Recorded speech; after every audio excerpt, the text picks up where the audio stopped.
and I was a public health dentist, working on the elderly, working in the hospital, but primarily with children. And so that was the beginning of my career where I started to think about what had been taught in dental school. And I felt I came from a really great education. And over the years, I saw many kids, and I always like working on kids. But it's kind of interesting. I started to see the same things happening over and over again. And the story that I want to tell really starts technically with me because I was one of these kids that I started to see. And kids these days are suffering from the syndrome. And if you're a parent listening to this, these are some of the things that you may have noticed that many doctors won't put together, though they all fit. So there's a bunch of different things that go wrong with kids. The first thing is failing sleep. Right from birth, many kids are not sleeping properly, and that's a primary vitamin D deficiency.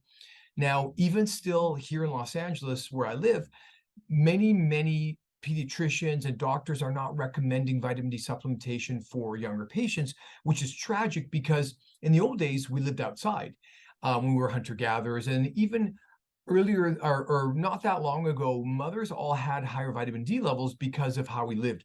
No sunscreen, spending time outdoors, less air conditioning, no fear of the sun, really.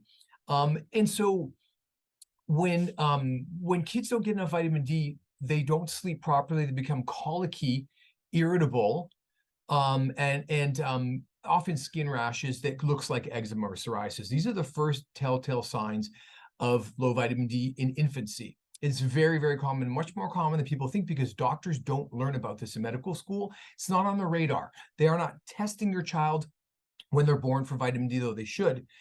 And so as the child gets older, these are the symptoms to look for. Number one, very profoundly, something called Bruxism, which is clenching and grinding of teeth.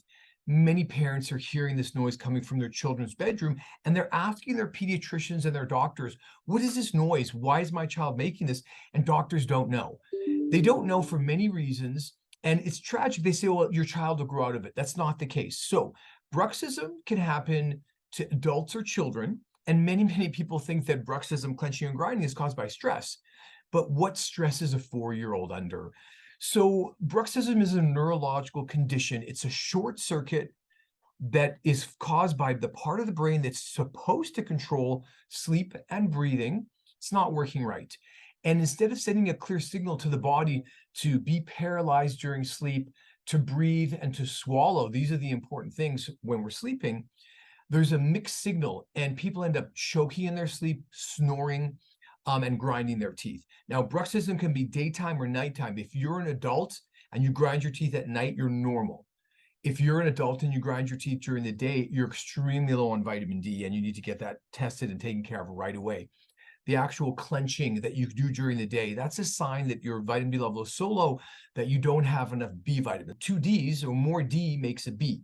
And that's how it works in the human body, is that vitamin D and sunlight. Keep in mind that when I say vitamin D, I really mean sunlight. Vitamin D is a proxy for sunlight in our body, and we're supposed to get it from being outside. We can eat it.